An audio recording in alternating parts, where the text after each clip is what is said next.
back to Unapologetically Woman. We're celebrating phenomenal women all across Kentucky who make no apologies for their perspectives or the impact that they're making in the community. Today we're celebrating my friend Denotra Gunther. Denotra is a mom and Fayette District Court Division I judge. Unapologetically Woman, Judge Denotra Gunther, that's you. Welcome to the show. Thank you. Thank you for having me. Listen, I'm so excited to celebrate you today, but you have a lot of titles, but I think that the most important one that you have is mom. Tell us about Gabriel. My son, Gabriel, is now 30, if you can believe that. No! Because when we met, Gabriel was probably a year old. Probably. Yes. And It's been a long time. It's been a long time. He is trying to figure out his next step in life. He's graduated from college. I'm so proud, magna cum laude. Yes. And so now he's trying to figure out what he wants to do next. Oh, so I'm going to keep my fingers crossed and wait Yes. and see, because he certainly has a good role model in you. Yes, he's had a couple of jobs, but he's looking for that career that he can sit in. Okay. And sometimes you have to take a little bit of time to learn that. It's okay. This isn't what I went to school to do. Too. Right. Non-traditional student. Tell us about that. I graduated from the University of South Carolina. I'm originally from Augusta, Georgia. And I went to the University of South Carolina, graduated many moons ago, but I was out of college for 10 years before I decided to go back to school, to law school. So I was a non-traditional student in that sense. What made you decide to go back? I always wanted to be a lawyer, but you know, timing is everything. So it had to be my season. I had to wait for that season. My son was a year old when I went to law school. And so it worked out for us. We were in a transition in life, and I just did it. I always say, when someone thinks about whether or not to go back to school, think about this. You're going to be 3 or 4 years older whether you go to school or not, so you might as well take the plunge. That's right. Yes. That's great Yes. advice. So on your journey, what was the hardest thing for you? Being in law school with a toddler. That was, you know, you have to make sacrifices. Every mother, regardless of school or whatever job she's in, has to make sacrifices. You wonder if you're doing the right thing, if you're where you need to be when you need to be there. I have to study, I have to read. My child may need me. Every mother, no matter if she is just having to work the night shift, has to make decisions and sacrifices being a mother. Because we can't have it all at the same time. I believe we can have it all, it just may not be at the same time. So I had to make some sacrifices. Right. And it's that mom guilt that you're talking about. Definitely mom guilt, definitely. That dads don't necessarily have, or maybe they Right. do, and I'm not aware of it. I'm not aware of it, because moms usually make the appointments. Mom usually takes the children to the appointments. Mom usually combs the hair, picks out the clothes, all of those things. And I always say that when a child is in the grocery store with the snotty nose, they look at mom. That's right. That's they right. don't look at dad. That's right. They just say, What oh, is he's doing a mom good doing? job. Oh, yeah. He's doing the best he can. Yes, Okay, yes. we're going to stop there. So you went to law school. You did some private practice. I did. Tell us about that. When I graduated from law school, I was the staff attorney for Judge Gary Payne, who was the first black judge in Fayette County ever. And then I left that job to go on to prosecute in the county attorney's office. I did that for 8 years. And after prosecuting for about 8 years, I was a juvenile prosecutor, then I went to general prosecution. I decided to go into private practice, where I built a pretty vibrant practice in family domestic relations, is what people know it as, family law. Because I knew that I wanted to end up in this spot, and I knew that I needed to have a wide variety of experience in different dockets, in different areas of the law, so that I could be the best judge that anyone can be. And so I did that for 17 years before Governor Beshear appointed me to this position. What does it feel like when you answer your phone and the governor's on the other end wanting to appoint you? What does that feel like? Oh my goodness, it's so surreal, because you know, of course, you go through interview process, and there's a nominating commission that sends up 3 names to the governor, so he has to pick one of those 3 names, and it's on pins and needles waiting. But I've been waiting, and it took several days, maybe more than a week, and I'd been waiting, and I just gave up. I was sitting on a Zoom call. Did you think maybe it's not my season? Well, you always think that, but I had confidence that I had the experience.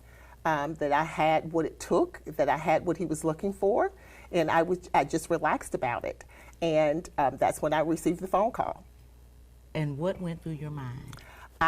Everything. I was so excited, certainly thanking him, humbled that he selected me, humbled that he had the confidence in me, and he reassured me that he had all the confidence in me and knew that I would be a good judge, and I appreciate that, and so far, so good. Okay, so what's next?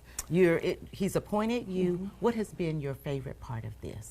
My favorite part would probably be just the job itself.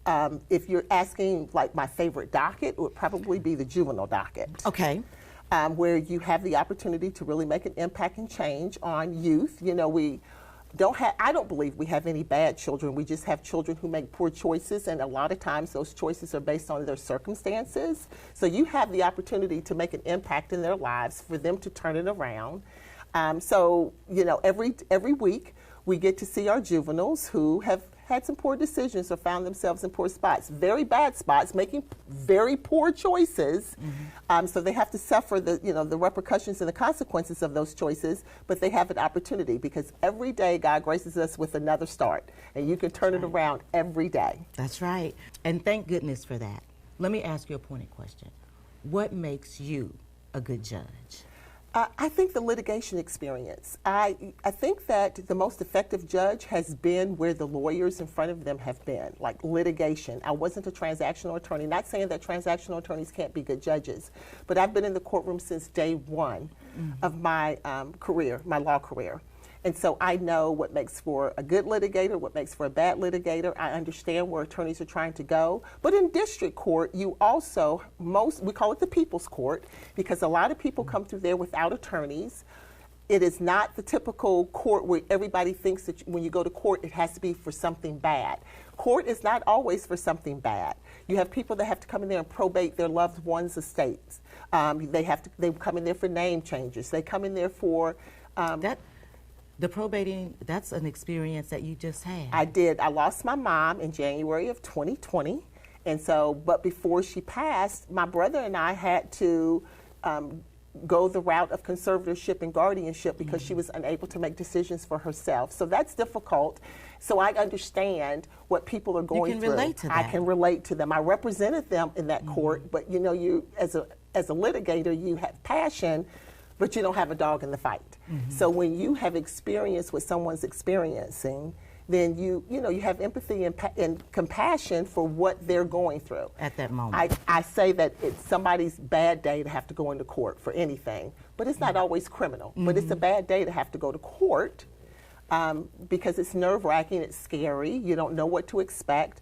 And when you come in there without an attorney, I think it's my job to represent my profession well, to educate them, even if they walk out with a result that they don't want to like. hear. Right. Which happens. It happens. So your mom was foundational in your whole life Absolutely. And everything. Both of my parents. Yes. What do you wish you would have been able to ask her?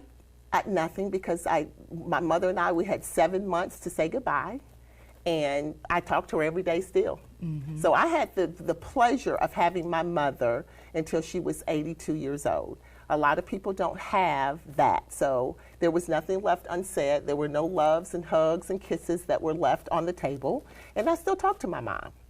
And that's a great place to be when you have done everything and laid it all out there. Yes. You know, you're also a member of Delta Sigma Theta Sorority Incorporated. Yes. What role does that, you've been doing public service your whole life. Yes. What role does that, how does that help in making who you are?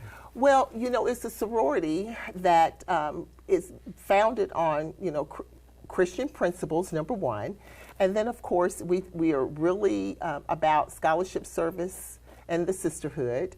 And I don't know if I can say this, but you are also a member of this phenomenal sorority. Yes, I am. And so we're about community action, social action, community service. We're about that. And that's just who I am. That's at my core. I love supporting my community. I love working in the community. And you can work in the community for years and years, and no one knows it, and I believe that's the way it should be. It's just maybe being seen a little bit more now because I'm in a judicial campaign. So you were appointed by Governor Beshear to be the judge. What do you have to do to keep that seat? Governor Beshear appointed me to the First Division to complete an unexpired term of Judge Joseph Bouvier, who retired early with 1 year left in his term. So I was appointed to complete that 1 year term, but judicial positions in Kentucky are elected positions. So I have to run to keep my seat. I do have a primary on May 17th, and if I am one of the top 2 that come out of the primary, then I will move on to the general election. What are you going to have to do to ensure that you keep that seat? Well, we need people to vote, number one, and to, do your research. Find out, who all people are that's running for office and what they bring to the seat and what their qualifications and experience is. I believe that that's important. And also I believe the fact that we need to have a diverse bench. So let me ask you this. If someone wants to help in your campaign, what should they do? Just go to my website, and there will be opportunities on there to, if you want a yard sign, go to my website. If you want to help canvass, go to my website. If you just have questions, go to the website, and I will call you and answer your questions. You can't ask for anything more than that. Well, I work for the people. Absolutely. So all of these things that you do behind the scenes when nobody is watching, those things matter. But now that people are watching, I want you to share some of the things that you've done behind the scenes. Well, I've always, worked in my community. I'm also an advisor to the collegiate chapter of the University of Kentucky, so we do a lot of community service together, whether it's gathering needed supplies for homeless shelters, whether it's gathering needed supplies for a facility such as the Nest. It could be something as simple as when we couldn't gather inside, we would go to a historical cemetery and pick up brush because we could be outside, and that's always needed because everybody doesn't have the benefit of being buried or burying their loved ones in a cemetery with perpetual care. So it needs the people, the work of the community to keep those cemeteries up. And volunteerism is so important to that. It is important. And it builds character. It absolutely does. Along your journey, what has been the biggest lesson for you, where you have learned the most from? I think every day I try to find a lesson in something. If it's humility, being humble, trying to turn a negative into a positive. If you can't turn it into a positive, at least not repeat the negative. Right. So I try to find something. It could be something very simple. So I can't point to one thing. I do try to find a lesson every day. And so when you're not fighting the law and fighting crime and all of this and helping people, I hear you've got some mean kick behind you. I had to retire. When my son was younger, he started in Taekwondo. And so I would take him to his lessons, and I looked at him, I can do that. So I started taking Taekwondo with him, and I ended up, before I retired, because, the bones got a little achy, was that I became a second-degree black belt in Taekwondo in my 40s. Wow. Yes. And so what did Gabriel think about you being in class with him? And outranking him, really. I ended up outranking him. He thought it was, he thought it was cool, I guess, as far as, a child can think like, oh, okay, Mom. So it was cool. It was cool it was for something him. we could do together. And see, that's great. Yes. I think that's great. Yes. Being the mom in the class Yes. with the kid, I can just envision it already. Yes, yes. How proud of you is he? He's very proud of me, and and I hope that I'm a lesson to him that no matter what life throws you, no matter how difficult life can be, and no matter how old you get, you can always aspire to be more. Saying that, we've got young girls and young women who are watching and who have been watching you from afar and you don't even know it, that are looking at you and thinking, I wonder what it takes. What kind of advice would you give them? I always tell people that they have to be a reader. Let's start from little. You don't have to have a certain major. My thing is start reading. Not just reading the words on the paper, but comprehending what you're reading, because it expands the vocabulary. When your vocabulary is expanded, your curiosity expands, and you just never know where you're going to land or what you want to do. And I think that if you follow a passion, follow it to the end until it's not your passion anymore and move on to the next passion. You don't know what you want to do until you try everything. Wow, that is great advice. Congratulations, Thank you. and I've enjoyed being with you today. Thank you so much for having me. Absolutely. You guys have heard it from Judge Denotra Gunther.